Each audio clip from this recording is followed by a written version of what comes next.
you.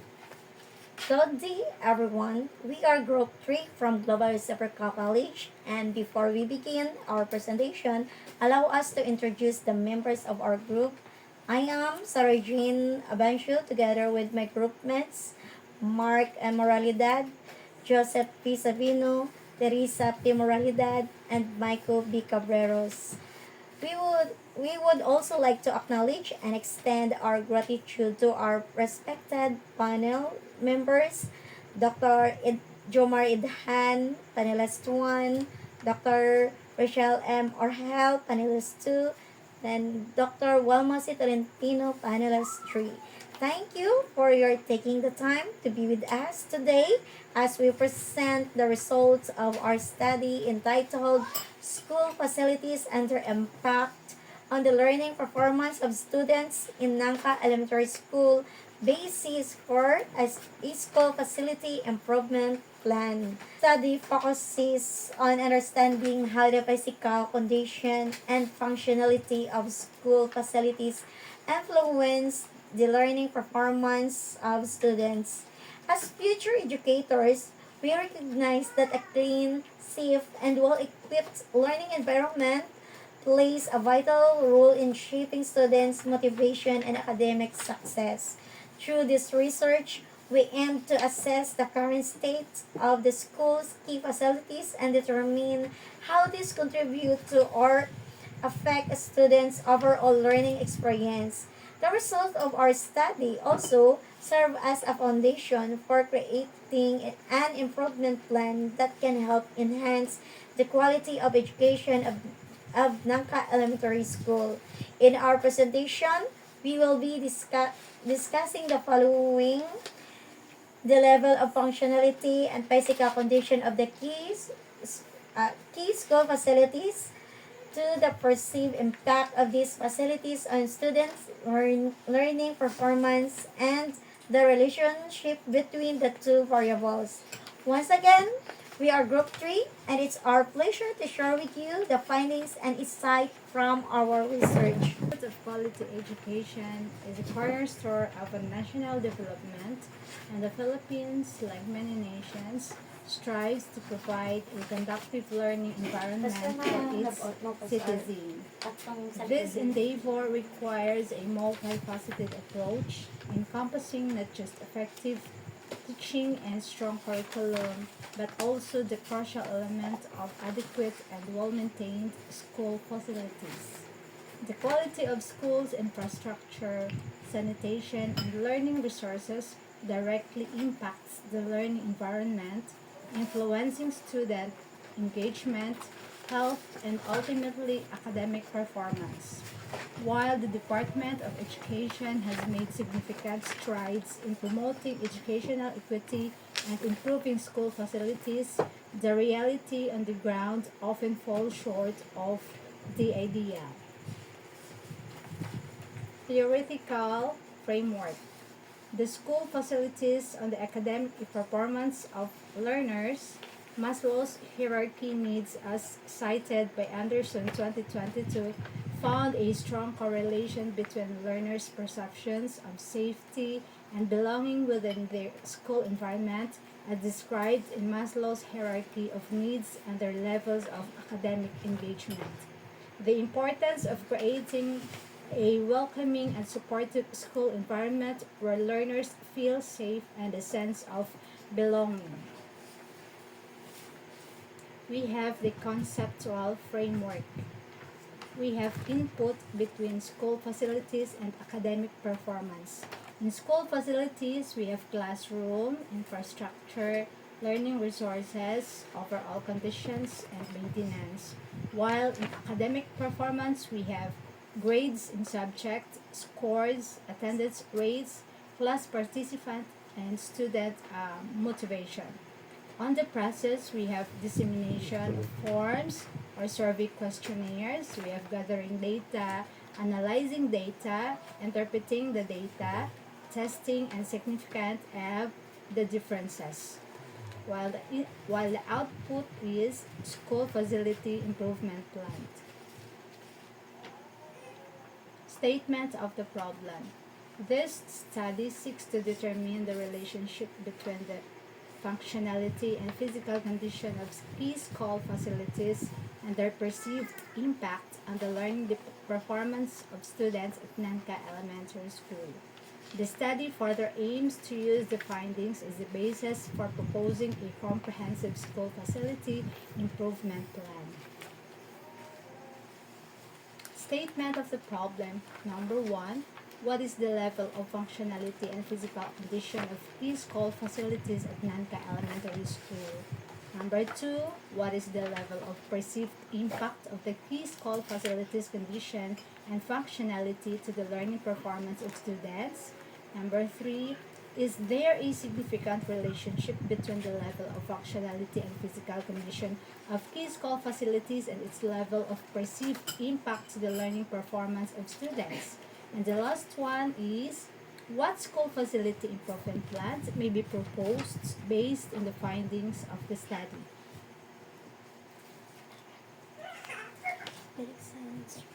The methods of research.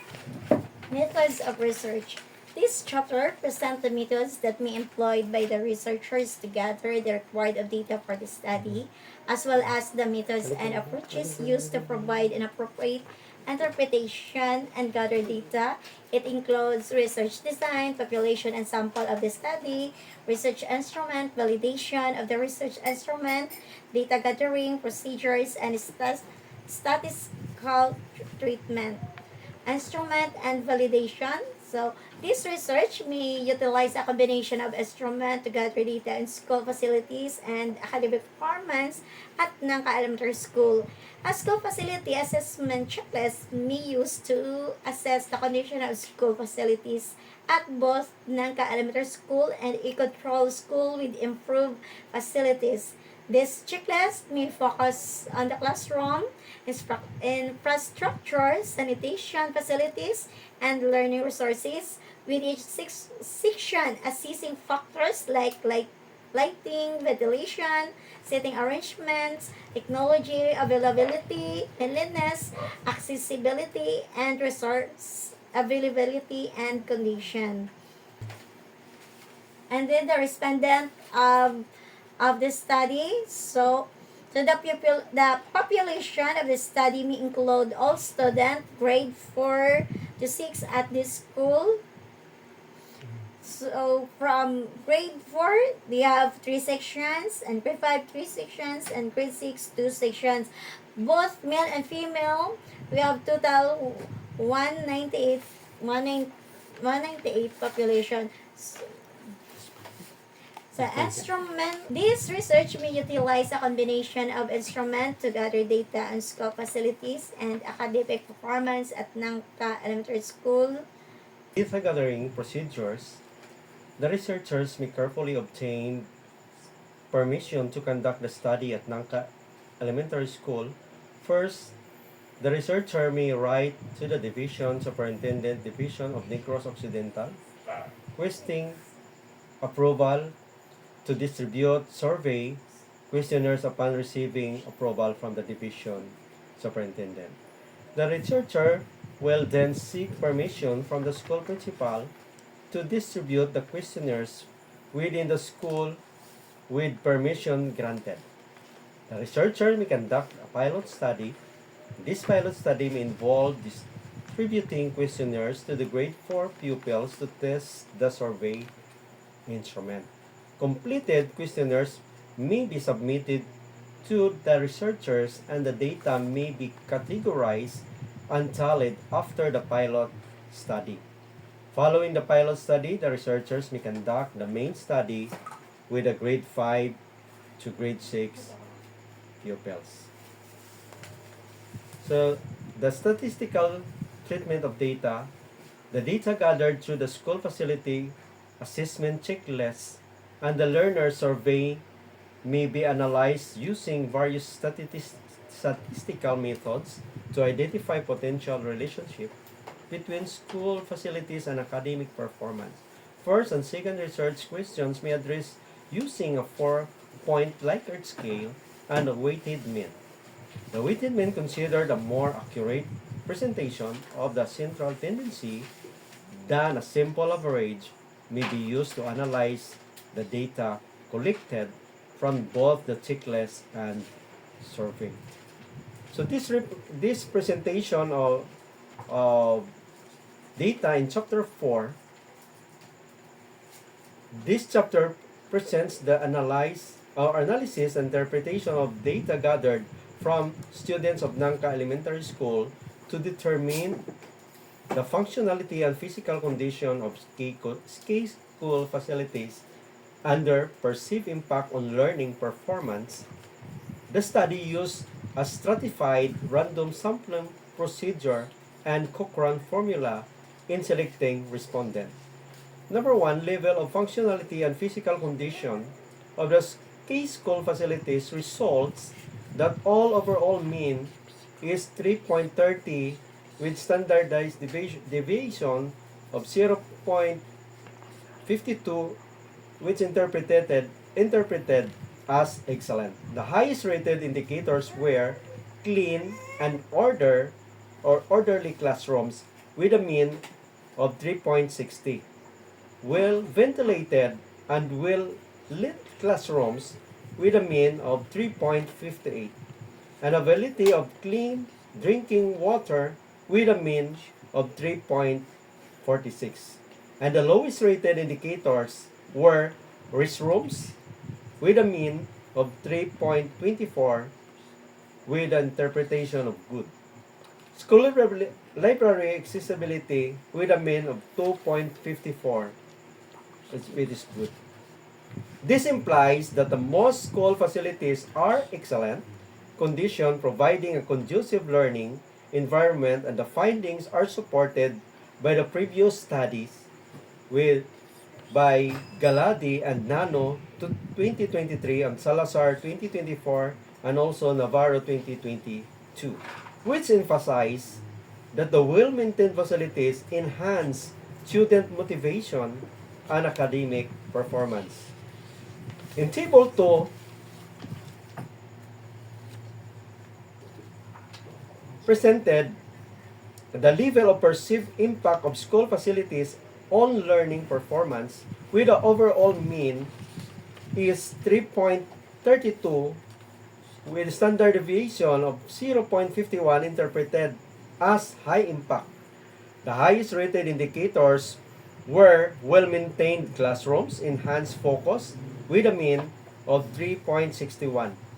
Clean school environment improves attention with a mean of 3.54. Good lighting and ventilation encourage participation with a mean of 3.47. The lowest rated indicator was access to well-equipped library with a mean of 2.51 with moderate impact. And the result indicate that school facilities significantly affect students' concentration, comfort, engagement in learning. This aligns with the studies of Acuso and Thandra 2025, who found that access to clean and safe and well-equipped facilities improve involvement and performance. Okay.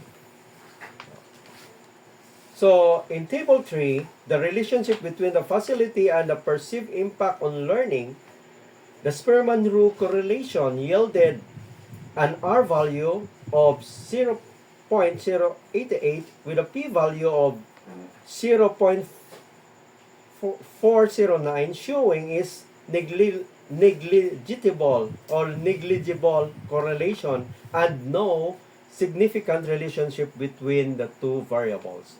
This means that although facilities are well maintained and perceived positively, they do not directly determine students' perceptions on learning, performance. Other factors such as teaching quality, such engagement and instructional practices may have a stronger influence.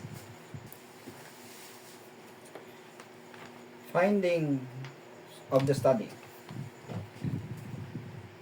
From a thorough analysis of the data collected and result obtained, the following significant findings are summarized. Number 1, level of functionality and physical of key school facilities at Nangka Elementary School. The data show that the level of functionality and physical of key school facilities has overall mean of 3.30 and with a standard deviation of 0.52 with a verbal interpretation of excellent. Number 2, level of perceived impact of school facilities on learning performance. The level of perceived impact of school facilities on learning was high impact with an overall mean is 3.32 with the standard deviation of 0.51 and verbal interpretation high impact. The study revealed that provide the data about the situation and its impact of school facilities on learning performance of the learners. Conclusion. Based on the indicates findings of the study, the following conclusions were drawn. Number 1, the assessment revealed that the level of functionality and physical of key school facilities at Nangka Elementary School were excellent. As a result of our observation, learner feedback, and alignment with the established standard for educational environments, the facilities effectively support the teaching and learning activities, contributing positively to the overall educational experience. Number 2, level of perceived impact of school facilities on learning performance show learners feel more comfortable and motivated to learn in a clean and well-equipped environment. This perception underscored the importance of continuing to invest in and maintain these facilities to support ongoing academic success. Recommendations. Based on the findings and conclusion, the following recommendations are hereby offered. Number 1, implement a routine maintained schedule for all key school facilities, including classroom, libraries, laboratories, equipment, and recreational areas. This schedule should include regular inspections, repairs, and upgrades to ensure that facilities remain in good condition. Number 2, engage learners, teachers, and parents in the planning and decision-making process related to facilities improvements. Their feedback and insight can help identify specific needs and priorities, ensuring the investment are aligned with the need of the school community. Number 3, allocate sufficient resources to support facilities maintenance and enhancement initiatives. This may include ensuring additional funding from local government agencies, private donors, community fundraising efforts. And number 4, expand libraries collection of books, journals, and multimedia resources to reflect the diverse interests and needs of the learners' populations. Ensure the library is fully accessible to all learners, included those with disabilities, by providing ramps, access, workstation, and assisted technologies. Before I conclude, I would like to take this opportunity to sincerely thank the esteemed panel of examiners for your time and attention. Thank you, Dr. Jomar Han. Thank you, Dr. Rochelle M. Orhel. And thank you, Dr. Walma C. Tolentino.